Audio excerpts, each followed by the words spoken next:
नमस्कार।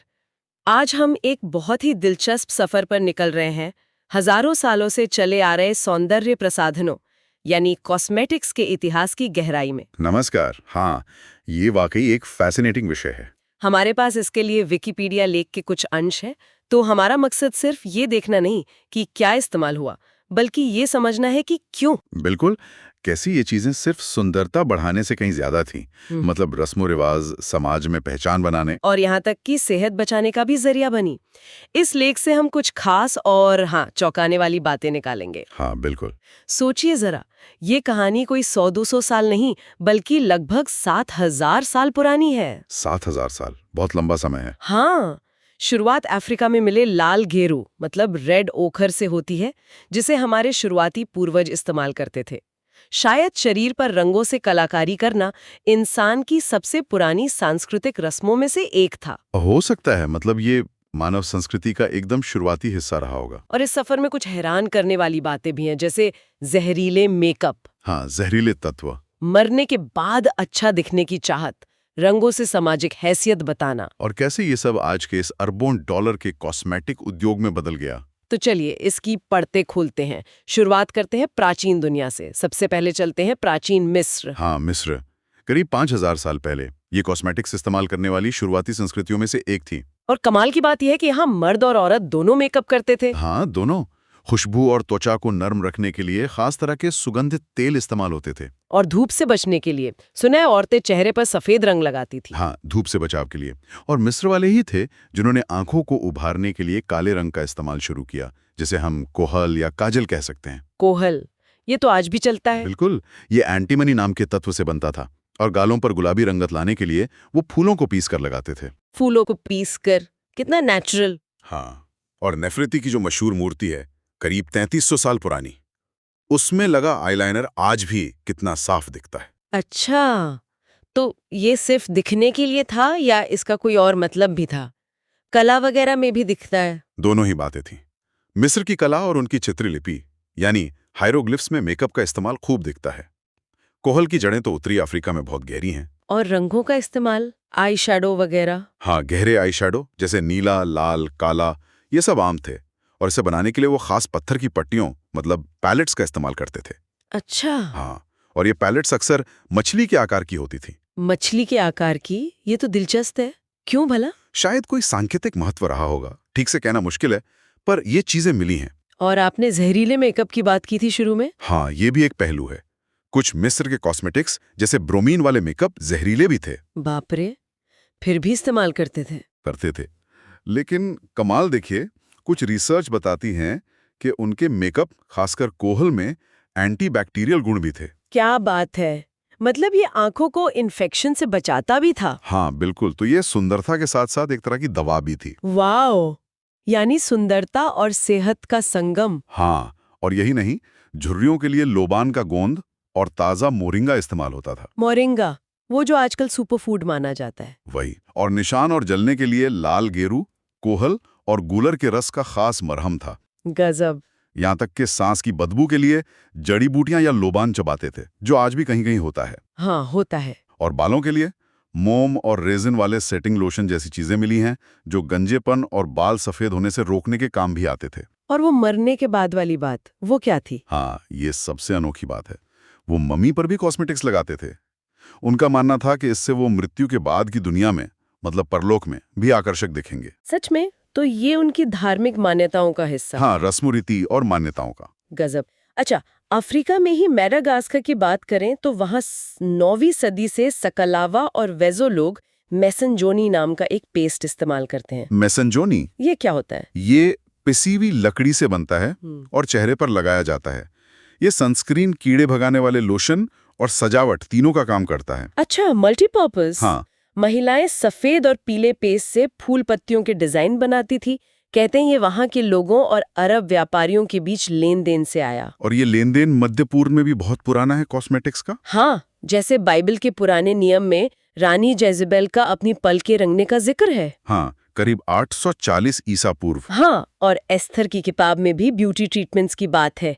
मेसोपोटामिया, मिस्र, ईरान, इन सब पुरानी सभ्यताओं में औरतें और मर्द दोनों कॉस्मेटिक्स लगाते थे। ईरान यानी पुराने फारस में भी कोहल का जिक्र है ना?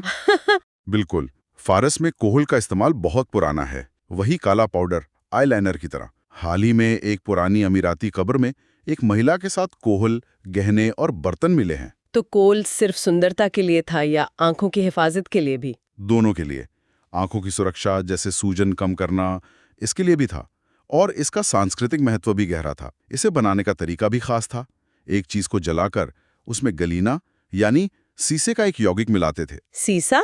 ये तो खतरनाक हो सकता है। हाँ, कुछ हद तक। सीसा तो खतरनाक होता ही है, लेकिन इसका इस्तेमाल इस्लाम आने के बाद भी जारी रहा। अच्छा। हाँ, एक खास किस्म का कोल, इथमीट कॉल, तो कहते हैं 15 सदियों से इस्तेमाल हो रहा है और माना जाता है कि इसमें बिना हानिकारक चीजों के सेहत के फायदे भी हैं। ये दिलचस्प है। वैसे इस्लामी नियमों का असर भी पड़ा कॉस्मेटिक्स पर। महिलाएं ज्यादातर घर पर ही मेकअप करती थीं, मतलब निजी तौर पर। बाहर बस दासियां या गाने वालियां ही ज्यादा मेकअप में दिखती थीं। और उस समय सुंदरता का क्या पैमाना था? गोरा रंग? हाँ, त्वचा को गोरा करने वाले एजेंट, क्रीम, पाउडर, पेस्ट उस जमाने के सौंदर्य मानकों के हिसाब से इस्तेमाल होते थे। और धूप से बचने के लिए चंदन वाले पेस्ट लगाए जाते थे। चंदन तो आज भी इस्तेमाल होता है। और हिना यानी मेहंदी का क्या रोल था मध्य पूर्व में? ओहो, हेना का तो बहुत खास महत्व है। यह प्रैक्टिकल भी है और सजावटी भी, खासकर शादियों, ईद, रमजान जैसे मौकों पर। हाँ, हमारे यहाँ भी शादियों में मेहंदी की रस्म होती है। बिल्कुल वही। सूखे पत्तों के पाउडर को पानी, नींबू, चाय वगैरह में मिलाकर पेस्ट बनाते हैं, फिर कोन या ब्रश से डिजाइन बनाते हैं। सूखने पर लाल भूरा रंग छोड़ता है जो हफ्तों रहता है। और ये सिर्फ सजावट है या और भी कुछ? नहीं, और भी है। ये बालों और नाखूनों के लिए नेचुरल डाई का काम भी करती है, बिना केमिकल के। शादी की रस्मों में मानते हैं कि हिना के खास पैटर्न बरकत लाते हैं। अच्छा। गर्मियों में ये शरीर को ठंडा रखने में भी मदद करती थी और बुजुर्ग औरतें इसे परंपरा, अनुभव और ज्ञान के प्रतीक की तरह लगाती हैं, जो पीढ़ियों को जोड़ता है। ये बहुत खूबसूरत बात है। अच्छा, भारत की बात करें तो सिंधु घाटी सभ्यता में भी इसके सबूत मिले हैं। हाँ, बिल्कुल। सिंधु घाटी सभ्यता यानी करीब 2500 ईसा पूर्व मोहनजोदड़ो और हड़प्पा की खुदाई में छोटे कॉस्मेटिक डिब्बे, लगाने वाले एप्लीकेटर जैसी चीजें और रंग मिले हैं। और काजल, वो तो बहुत पुराना है यहाँ। हाँ, काजल का इस्तेमाल आंखों को गहरा करने के लिए होता ही था और माना जाता था कि यह सुंदरता तो बढ़ाता ही है, साथ में चकाचौंध और बुरी नजर से भी बचाता है। हाँ, ये मान्यता तो आज भी है। बिल्कुल। और शादीशुदा औरतों का मांग में सिंदूर लगाना और शरीर पर मेहंदी लगाना, ये सब प्राचीन भारतीय रिवाज हैं जो आज भी जिंदा हैं और सांस्कृतिक रूप से बहुत महत्वपूर्ण हैं। चलिए, अब पूरब की ओर चलते हैं, चीन। वहाँ फूलों का बड़ा महत्व सुना है कॉस्मेटिक्स में। कोई कहानी है? हाँ, वहाँ एक कहानी मशहूर है राजकुमारी शोयांग की। कहते हैं उनके चेहरे पर बेर का फूल, मतलब प्लम ब्लॉसम, गिरा और माथे पर एक निशान छोड़ गया, जिससे वो और खूबसूरत लगने लगी। अरे वाह! इससे दरबार की औरतें इतनी प्रभावित हुईं कि उन्होंने अपने माथे पर बेर के फूल का डिजाइन बनाना शुरू कर दिया। इसे मेहू जुआंग कहते हैं, मतलब बेर ब्लॉसम मेकअप।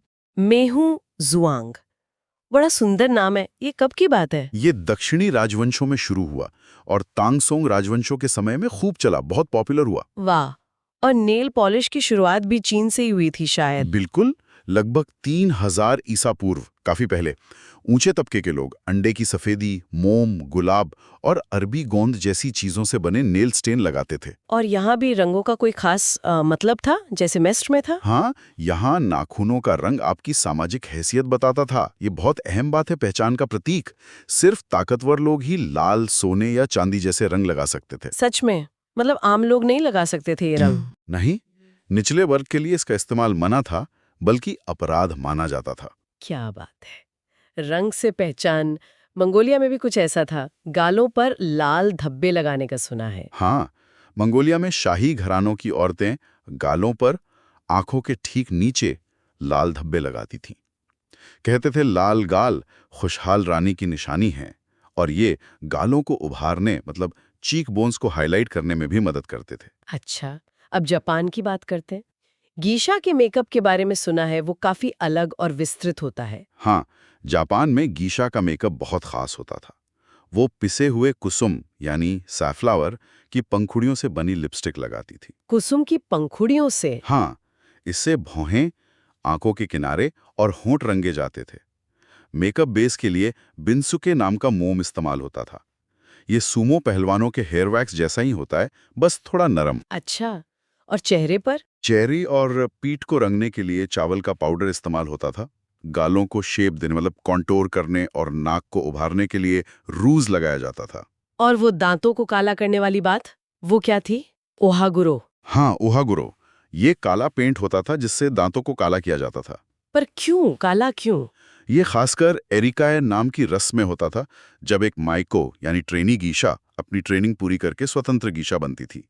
ये एक तरह से परिपक्वता और बदलाव का निशान था। अच्छा, ये मतलब था। और चिड़ियों की बीट वाली बात सच है? हाँ, लेख में जिक्र है कि कभी-कभी हल्के रंग के लिए पक्षियों की पीठ का भी इस्तेमाल किया जाता था। बाप रे। खैर, आधुनिक जापानी कॉस्मेटिक इंडस्ट्री कब शुरू हुई? वो मीजी बहाली के बाद, मतलब 1868 के बाद शुरू हुई। अच्छा, अब पश्चिम की तरफ लौटते हैं। रोम और ग्रीस में क्या चल रहा था इस दौरान? प्राचीन यूनानियों और रोमनों ने भी कॉस्मेटिक्स का इस्तेमाल किया।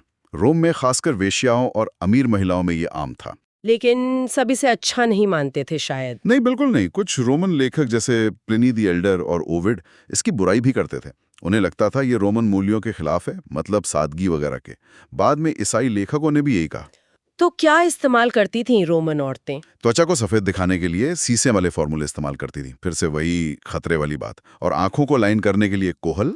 तो ये चलन मध्य युग में यूरोप में भी जारी रहा, सफेद त्वचा वाला। हाँ, यूरोपियन मध्य युग में एकदम सफेद पीला चेहरा फैशन में था, ऊंचे तबके की निशानी। और बाकी लोग? स्पेनिश वेश्याएं इसके उलट गुलाबी मेकअप लगाती थीं, शायद अलग दिखने के लिए।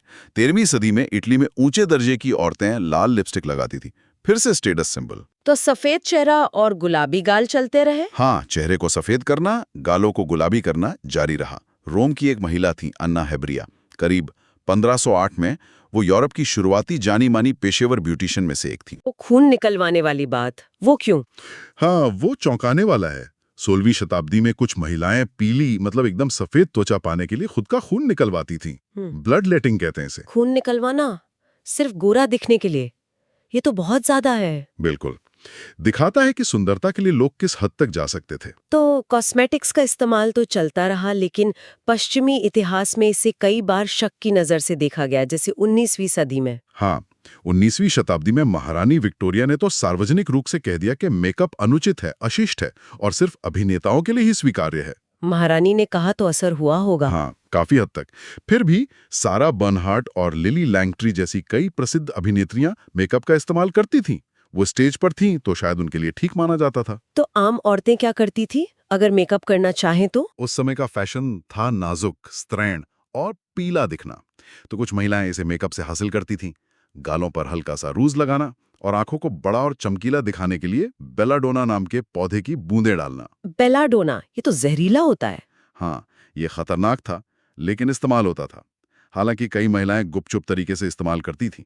पश्चिमी संस्कृतियों में इस समय मेकअप को आमतौर पर खराब ही माना जाता था, खासकर 1870 के दशक में जब सामाजिक शिष्टाचार और ज्यादा सख्त हो गए। किसी खास प्रोफेशन के लोगों को मना था? हाँ, शिक्षकों और पादरियों को कॉस्मेटिक उत्पादों के इस्तेमाल से विशेष रूप से मना किया गया था। तो फिर ये आज का इतना बड़ा उद्योग कैसे बना? ये बदलाव कब और कैसे आया? इसकी शुरुआत हम कह सकते हैं देर से 1800 के दशक में हुई। इसके कई कारण थे। एक तो लोग अपनी शक्लो सूरत पर ज्यादा ध्यान देने लगे थे। इसे दृश्य आत्म जागरूकता में वृद्धि कहा गया है। वो कैसे? शीशे ज्यादा आम हो गए, घरों में लगने लगे, कमर्शियल फोटोग्राफी आ गई, घरों और सार्वजनिक स्थानों पर बिजली आ गई तो रोशनी ज्यादा हुई, लोग एक दूसरे को ज्यादा साफ देख सकते थे।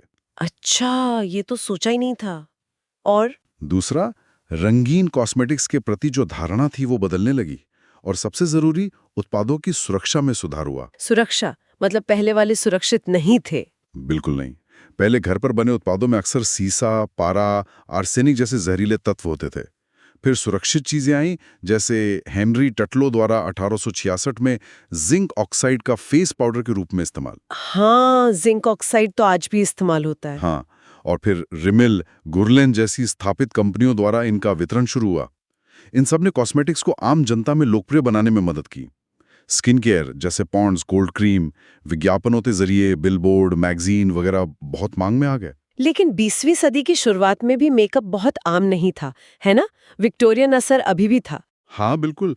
1900s की शुरुआत में मेकअप ज्यादा लोकप्रिय नहीं था। यह अभी भी ज्यादातर वेश्याओं, कैबरे कलाकारों और ब्लैक एंड व्हाइट स्क्रीन से जुड़ा था। और अमीर लोग वो क्या करते थे? अमीर लोग पीला दिखने के लिए फेस एनेबलिंग करते थे। ये एक तरह से चेहरे पर असली पेंट लगाना होता था। पेंट चेहरे पर? हाँ, और ये खतरनाक था क्योंकि इसमें अक्सर आर्सेनिक होता था, जो जहर है।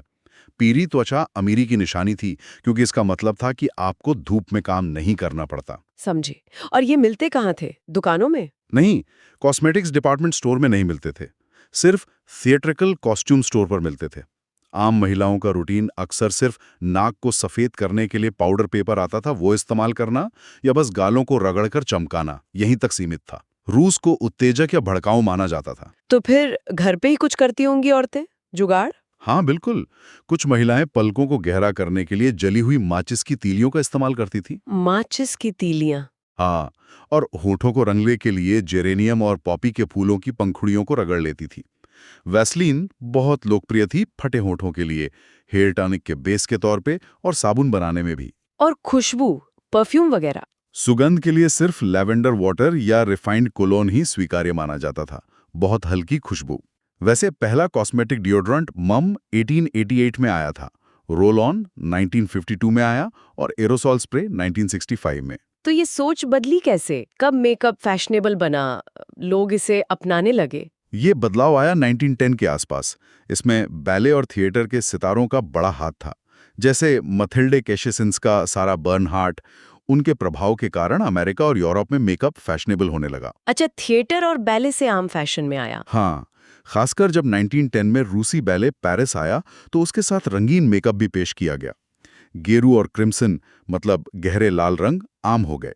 डेली मिरर जैसी अखबारों ने ब्यूटी बुक छापी, जिनसे पता चला कि अब पढ़े लिखे संभ्रांत वर्ग के लिए भी कॉस्मेटिक स्वीकार्य थे। लेकिन विरोध तो अभी भी होता होगा? हाँ, फिर भी कई पुरुष अक्सर रूज को पाप का निशान या चरित्रहीनता का प्रतीक मानते थे। 1915 में अमेरिका के कैंसास राज्य में एक बिल लाने का प्रस्ताव रखा गया था बिल? कैसा बिल? कि 44 साल से कम उम्र की महिलाओं के लिए झूठी छाप बनाने के उद्देश्य से कॉस्मेटिक्स पहनना अपराध माना जाए। अपराध? मेकअप करना? ये तो अजीब है। हाँ, लेकिन ये पास नहीं हुआ और ट्रेंड बदल रहा था। उसी डेली मिरर ने आईलाइनर और आईलैश कर्लर का सुझाव दिया। आईब्रो डार्कनर भी पेश किया गया, जो गम अरेबी, इंडियन इंक और गुलाब जल से बना होता था। और आपने कॉस्मेटिक टैटूइंग का जिक्र किया था। हाँ, जॉर्ज बर्चे नाम के एक व्यक्ति ने कॉस्मेटिक टैटूइंग विकसित की, मतलब परमानेंट गुलाबी ब्लश, लाल होंठ, काली भौएं। और इसका एक और इस्तेमाल था, प्रथम विश्व युद्ध में जिन पुरुषों के चेहरे घायल हो जाते थे, उन्हें ठीक करने में, निशान छुपाने में। ये तो बहुत महत्वपूर्ण काम था। हाँ, और इसी दौरान मैक्स फैक्टर ने 1909 में लॉस एंजलिस में अभिनेताओं के लिए अपना स्टूडियो खोला। लेकिन आम महिलाएं भी उनके पास घरेलू उपयोग के लिए आई शैडो और आईब्रो पेंसिल खरीदने आने लगी थी। और फिर 1920 के दशक में हॉलीवुड का बड़ा असर पड़ा होगा? बिल्कुल, 1920 के दशक में हॉलीवुड फिल्म उद्योग का सबसे ज्यादा प्रभाव पड़ा। थेडा बारा जैसी स्टार्स थी, उनका लुक, उनकी गहरी आंखें सब पर बहुत असर डालती थी। थेडा बारा? हाँ, सुना है नाम। हेलेना रूबिनस्टीन, जो बारा की मेकअप आर्टिस्ट थी, उन्होंने कोल के साथ प्रयोग करके अभिनेत्री के लिए मस्कारा बनाया। मैक्स फैक्टर सीनियर और एलिजाबेथ आर्डन जैसे लोगों ने भी बड़े बाजार की संभावना देखी। आज के कई बड़े मेकअप ब्रांड जैसे मेबेलिन, मैक्स फैक्टर, रेवलॉन, ये सब 1920 और 1930 के दशक में ही स्थापित हुए। उस वक्त सबसे लोकप्रिय कॉस्मेटिक क्या था? लिपस्टिक, ये सबसे ज्यादा पॉपुलर थी। रंगीन भी थी और सस्ती भी थी, तो ज्यादा लोग खरीद सकते थे। और इसे रखना आसान हो गया था शायद। हाँ, 1915 में मॉरिस लेवी ने लिपस्टिक के लिए मेटल कंटेनर का आविष्कार किया, जिससे इसका बड़े पैमाने पर उत्पादन और इसे साथ रखना आसान हो गया। और फैशन का क्या असर था? फ्लैपर स्टाइल का जिक्र है। हाँ, फ्लैपर स्टाइल ने भी 1920 के दशक के कॉस्मेटिक्स को प्रभावित किया। गहरी स्मोकी आंखें, लाल लिपस्टिक, लाल नेल पॉलिश। और एक और बड़ा बदलाव आया, सनटैन। सनटैन? लेकिन पहले तो पीली त्वच फैशन में थी। हाँ, पहले सनटैन सिर्फ खेतीहर मजदूरों या मजदूर वर्ग में होता था, अमीरी की निशानी नहीं थी। लेकिन कोको शनाइल ने इसे एक फैशन स्टेटमेंट बना दिया। वो शायद गलती से ज्यादा धूप में रह गई थी और फिर उन्होंने उसे स्टाइल बना दिया। अरे वाह, कोको शनाइल! हाँ, उसके बाद तो दर्जनों नकली टैन उत्पाद बाजार में आ गए। हालांकि एशिया में त्वचा को सफेद करना ही सुंदरता का आदर्श बना रहा। और बाकी products? Eyebrow pencil, mascara? Eyebrow pencil भी बेहतर तकनीक के कारण लोकप्रिय हुई। उसमें हाइड्रोजनेटेड कॉटन सीड ऑयल इस्तेमाल होने लगा। शुरुआती कमर्शियल मस्कारा जैसे मेबेलिन का वो साबुन और पिगमेंट की टिकिया जैसे होते थे। उन्हें लगाने के लिए ब्रश को गर्म पानी में डुबोकर टिकिया पर रगड़ना पड़ता था। अच्छा, आजकल के ट्यूब वाले मस्कारा से काफी अलग। बहुत अलग। और इसी दौरान हेयर डाई और सनस्क्रीन भी आए, जैसा हमने पहले बात की। लोरियल के संस्थापक यूजीन शूलर ने 1907 में आधुनिक सिंथेटिक हेयर डाई और 1936 में सनस्क्रीन का आविष्कार किया। नेल पॉलिश का पहला पेटेंट 1919 में मिला। वो हल्के गुलाबी रंग की थी। अच्छा, अब कॉस्मेटिक सर्जरी की बात करते हैं। पहले विश्व युद्ध के बाद इसमें उछाल आया। हाँ, प्रथम विश्व युद्ध के बाद कॉस्मेटिक सर्जरी में काफी तेजी आई। 1920 और 1930 के दशक में लोग चेहरे की बनावट और सामाजिक पहचान पर ज्यादा ध्यान दे रहे थे। फेसलिफ्ट 1920 से ही किए जाते थे, लेकिन उम्र बढ़ने के संकेतों को कम करने के लिए इसका इस्तेमाल 1960 के दशक में ज्यादा शुरू हुआ। और ये शुरू में सिर्फ महिलाओं के लिए था? हाँ, शुरुआत में मुख्य रूप से महिलाओं पर केंद्रित था। पुरुष सिर्फ तभी करवाते थे जब युद्ध में घायल होने पर चेहरे को ठीक करवाना हो। सिलिकॉन इम्प्लांट 1962 में आए। और ये आम कब हुई? 1980 के दशक में, जब अमेरिका में प्लास्टिक सर्जरी के विज्ञापन कानूनी हो गए। अमेरिकी सुप्रीम कोर्ट का 1982 का फैसला आया, तो इससे जागरूकता बढ़ी और ये ज्यादा आम हो गई। 1998 में अमेरिका में 2 मिलियन से ज्यादा लोगों ने कॉस्मेटिक प्रक्रियाएं करवाईं, जिनमें लाइपोसक्शन सबसे लोकप्रिय था। अच्छा खासा बड़ा आंकड़ा है ये तो। अब जरा अफ्रीकी अमेरिकी समुदाय में कॉस्मेटिक्स की बात करते हैं। 1920 के दशक में क्या स्थिति थी? हाँ, ये एक बहुत महत्वपूर्ण पहलू है। 1920s के दशक में कई अफ्रीकन अमेरिकियों ने रंगत को हल्का करने के लिए स्किन ब्लीचिंग का इस्तेमाल किया। स्किन ब्लीचिंग मतलब त्वचा को गोरा करने की कोशिश। हाँ, और इन प्रोडक्ट्स में अक्सर हाइड्रोक्विनोन जैसे खतरनाक रसायन होते थे। हेयर स्ट्रेटनर यानी बालों को सीधा करने वाले उत्पाद भी बहुत लोकप्रिय थे। ये तो चिंताजनक है। बिल्कुल। इन उत्पादों ने लाखों डॉलर का कारोबार किया और अश्वेत प्रेस के विज्ञापनों का 30 से 50% हिस्सा इन्हीं का होता था। अक्सर ये व्यवसाय अफ्रीकी अमेरिकी महिलाओं द्वारा ही चलाए जाते थे, जो एक विरोधाभास भी है। तो इसमें बदलाव कब और कैसे आया? बदलाव आया 1960s और 70s के दशक में नागरिक अधिकार आंदोलन और ब्लैक इज ब्यूटीफुल आंदोलन के साथ। अफ्रो हेयर स्टाइल लोकप्रिय हुआ। ब्लैक इज ब्यूटीफुल, हाँ, ये बहुत शक्तिशाली नारा था। हाँ, जॉनसन प्रोडक्ट कंपनी जैसी कंपनियों ने एफ्रो लुक के लिए उत्पाद बनाए, जैसे एफ्रोशीन, अल्ट्राशीन। फिर श्वेत कंपनियों ने भी अश्वेत बालों की देखभाल के बाजार में प्रवेश किया, जैसे क्लैरोल। और मेकअप शेड्स की समस्या? वो एक बड़ी समस्या थी। 1970 के दशक तक अश्वेत महिलाओं के लिए बाजार में मेकअप के शेड्स बहुत सीमित थे।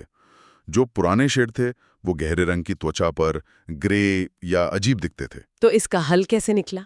फिर एस्टार्टे, एफ्रम, फ्लोरी रॉबर्ट जैसी नई कंपनियां आई, जिन्होंने खास तौर पर अश्वेत त्वचा के लिए उपयुक्त मेकअप बनाना शुरू किया, सही शेड के फाउंडेशन, पाउडर वगैरह। अच्छा। और रेगी वेल्स जैसे मेकअप कलाकारों ने ओपरा विनफ्रे जैसी हस्तियों के लिए कस्टम शेड विकसित किए, जिससे और जागरूकता बढ़ी। ये तो बहुत जरूरी बदलाव थे। अच्छा, अब दूसरे विश्व युद्ध पर आते हैं। उसका क्या असर पड़ा कॉस्मेटिक्स पर? हाँ, द्वितीय विश्व युद्ध 1939 से 1945 के दौरान कॉस्मेटिक्स की काफी कमी हो गई थी। क्यों?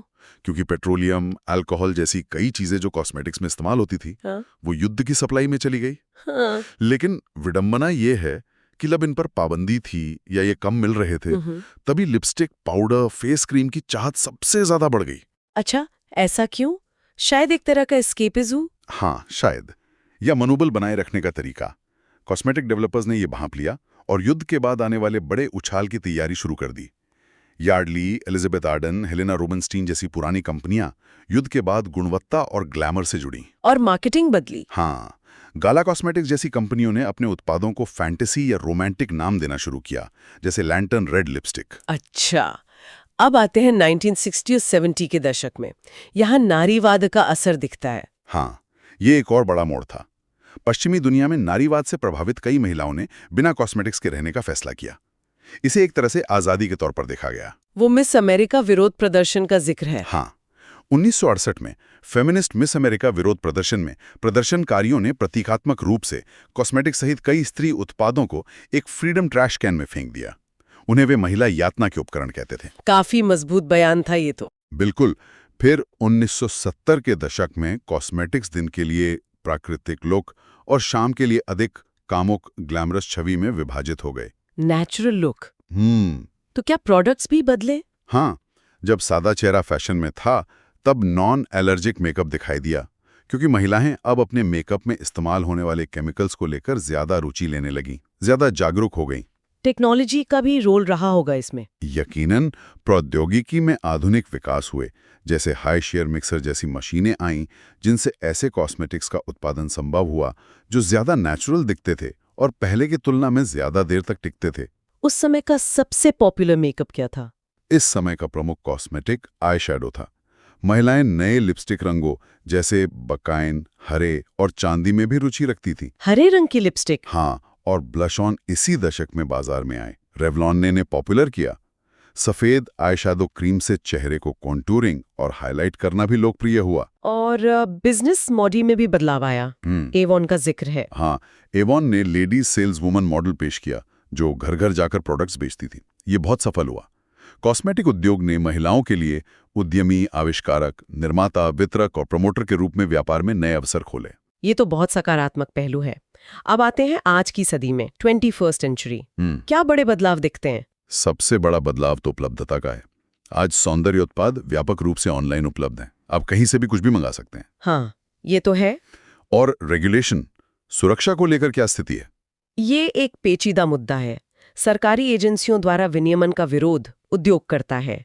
अमेरिका में FDA कॉस्मेटिक्स को बनाने से पहले मंजूरी या समीक्षा नहीं करता है, सिवाय हेयर डाई में इस्तेमाल होने वाले कुछ रंगों के। अच्छा। मतलब कोई प्री अप्रूवल नहीं होता। नहीं, और कंपनियों को अपने उत्पादों के उपयोग से होने वाली चोटों या समस्याओं की रिपोर्ट करना भी कानूनी रूप से आवश्यक नहीं है। बड़ा ट्रेंड है पुरुषों का मेकअप इस्तेमाल करना। हाँ, हालांकि आधुनिक मेकअप पारंपरिक रूप से मुख्य रूप से महिलाओं द्वारा उपयोग किया जाता रहा है, धीरे धीरे पुरुषों की बढ़ती संख्या महिलाओं से जुड़े कॉस्मेटिक्स का उपयोग अपने चेहरे की विशेषताओं को, मतलब फीचर्स को बढ़ाने के लिए कर रही है। जैसे क्या इस्तेमाल करते हैं? पुरुष कंसीलर आमतौर पर कॉस्मेटिक सजग पुरुषों द्वारा उपयोग किया जाता है।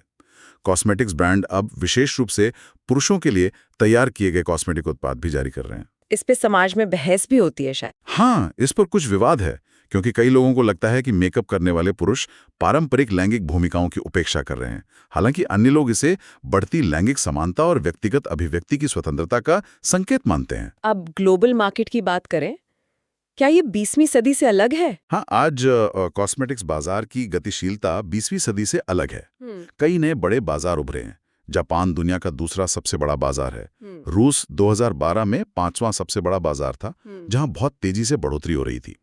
और कोरिया के ब्यूटी का बहुत नाम है। हाँ, दक्षिण कोरिया का उद्योग तो इनोवेशन, हल्के तत्व और आकर्षक पैकेजिंग के साथ कमाल कर रहा है। 2020 में $6.8 बिलियन का बाजार था। हालांकि कोविड के कारण $2.6 बिलियन का नुकसान हुआ, लेकिन निर्यात में वृद्धि हुई।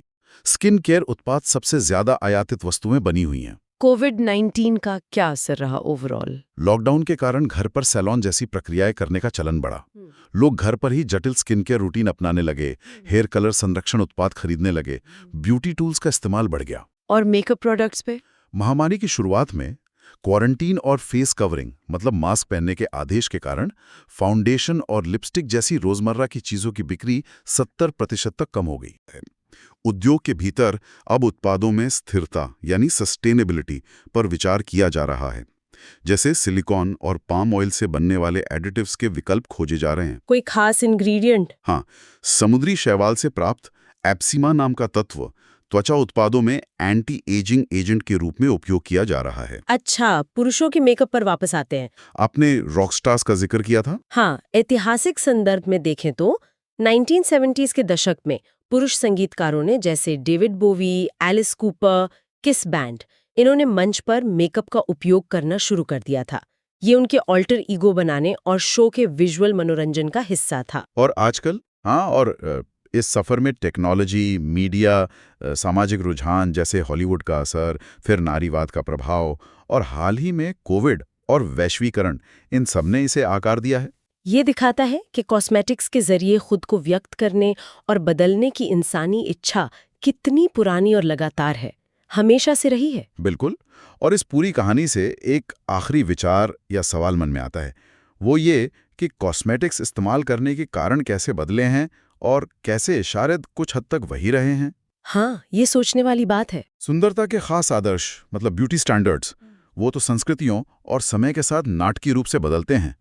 कभी पीली त्वचा चाहिए थी तो कभी सन टैन फैशन बन गया, कभी एकदम नेचुरल लुक पसंद किया गया तो कभी बोल्ड और भड़कीला। हाँ, ये तो हमने देखा ही। लेकिन अपनी पहचान को आकार देने, किसी समूह या दर्जे का संकेत देने और दुनिया के साथ बातचीत करने के तरीके के रूप में कॉस्मेटिक्स का बुनियादी उपयोग काफी गहराई तक समाया हुआ लगता है। ये शायद बदला नहीं है। तो भविष्य के इतिहासकार जब हमारी आज की आदतों को देखेंगे, हाँ। कंटूरिंग, इंस्टाग्राम फिल्टर्स, वो वैम्पायर फेशियल, परमानेंट मेकअप, न जाने क्या क्या, उन्हें क्या अजीब लगेगा और क्या महत्वपूर्ण। हाँ, यही सवाल शायद सोचने के लिए छोड़ा जा सकता है।